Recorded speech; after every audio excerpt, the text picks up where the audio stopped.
Ako po si Luz Lisolga, may 4 na anak, 38 years old. Ako isang welder. Sa ngayon po, may 3 anak ako sa pangalawa. Sa una, isa po. Yung asawa ko po, andito po sa vulcanizing nagtatrabaho. Magkasama po kami dalawa. Bago po ako pumunta ng vulcanizing, inaayusan ko muna yung mga anak ko. Naglilinis muna po ako ng bahay. Inaayos po yung pagkain ng mga anak ko. Noong time po nagkasakit po siya ng asma, napilitan po ako magtrabaho para makapagpara ng maayos sa mga anak ko.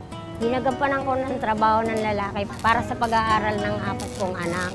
Nakalimutan ko na mag-ayos para sa sarili ko. Gusto ko rin naman pong mag-ayos para sa pamilya ko, para sa asawa ko, saka sa sarili ko.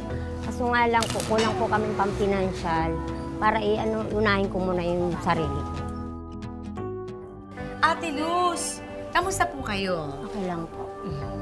Bakit mo naman napabayaan ang sarili mo? Alang-alang po sa mga bata. Ano ba? May gusto ka ba? Gusto mo ba na ayusin natin, ibalik natin ang bagong alindog mo? Kayo po. Naiiya si Mami Luz. Ay, ano naman kayong masasabi ng asawa mo? Siguro, sabi maganda na ako. Wow! If given a chance, ate, ito ba talaga ang gusto mong trabaho? Nag-e-enjoy ka?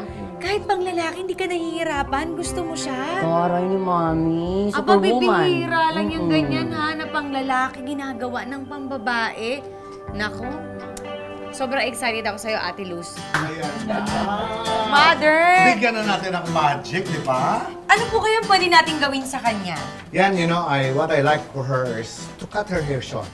Unang-una, problemado ang texture, manipis yung kanyang buhok. So, gusto ko igsian.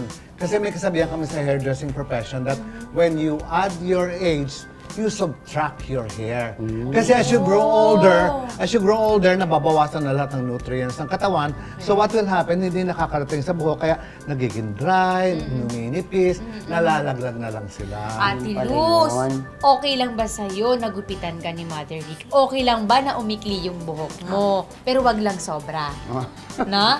Konting ikli lang. Yung bagay sa kanya, di ba? Oo, kinakabahan ka ba? Gusto mo bang simulan na natin? Naku, Mother, ayan na. Simulan na na Sinusunod yan. ko sa iyo ang pag-ibig na second chance, heaven na yan. Heaven na yan, diba? You know, Marian, I always tell women, dapat lagi sila nag-aayos ng sarili nila. Dapat they should always look interesting in the eyes of their husband. You get the point? Dapat, Ayan. Sige, dapat pabago-bago ng ayos, pabago-bago ng kulay, para exciting. Sasabihin ng asawa mo, ano na naman yan? So napapansin ka all the time. Hindi ka boring na asawa. So ano pang ginagawa natin? Umpisa na natin ito, di ba? Ayan na, Mother Ricky. This is the easiest thing to do, Marian. And you know, I always tell women to take care of themselves, especially their hair. Ang babae kasi, marunong mag-shampoo, hindi marunong mag-alaga ng tamang buhok na pag-shampoo. Parang Mother Ricky, nakita ko yung bandang dito, kulot, no? So ano Sa kaya gitna. pwede gawin sa kanya? Kaya kailangan i-send talaga para ilabas niya ang kanyang kulot-kulot para mas convenient. All my life, this is my job. This is what I enjoy doing, making people look good.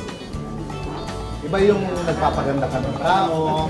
Pag nagpapaganda ka ng tao, pag gising na sa umaga, natutuwa sila, naisip nila na ginawa mo yun sa kanila. Ate Luz, okay ba sa'yo na iklian yung buhok mo? Parang something din naman, no? Actually, di naman ito masyadong maiksi-maiksi yan. And something that is just really gonna be convenient for her. Sa bagay kasi nagtatrabaho ka din, no? Para at least hindi din nakasabog sa mukha mo yung buhok at madali para sa'yo. O, kamusta naman kayo dyan? Parang enjoy na enjoy. Kanina ko pa ako kwentuhan tong si Medic kasi may 20 years na pala siya kay Mama Ricky. Ang tagal niya na dito. At isa daw sa mga style niya para balik-balikan siya ng customers, lalo ng mga boys, para magpaayos. Binibigyan niya ng pick-up line.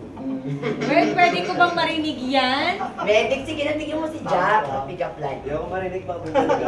Nakasan mo O, go Medic. Jack, pinsa ka ba? Bakit? Kasi crush kita eh. Wow! Trust kita! Meron O, ka ba ikaw din? naman, siya naman ba? Ikaw ba meron din? Siyempre, papatalo pa. Aba si Tudis! Ako din naman ang sa'yo. Rojun, adobo ka ba? Bakit? Kasi kanina lang, ulam ka na eh. Ay! Balik ka nga rito. Sabay pamalo ko. BFF, ikaw ba meron? Meron. Ikaw pa ba, di ba? Alin Jack? sa'yo? Jack? Oh, Pulis ka ba? pulis, bakit? Nahuli mo na kasi ang puso ko. Parang ayaw mo naman, parang mas gusto mo yung pizza ni Kuya. Boy, sa akin wala. Rojun. Sige. Rojun? Ref ka ba? Bakit? Nagihilo na kasi ang ngipin ko. Papunta sa akin. Ano ba? Napaisip tuloy ako. Ayan, napaisip si BFF. Yan, ano yung pick-up line mo? Hindi nga wala akong maisip ang mayana. Para kay Mother Ricky. Na-excite ako kay Ate Luz kasi ang tagal na hindi niya nagawa ito para sa sarili niya. So, Oo. ngayong pagkakataon na ito, nilinik over siya ni Mother Ricky pa ha. At dito lang yan sa yan. Good morning, di ba? Ito, pagkaligo niya, tuloy na siya.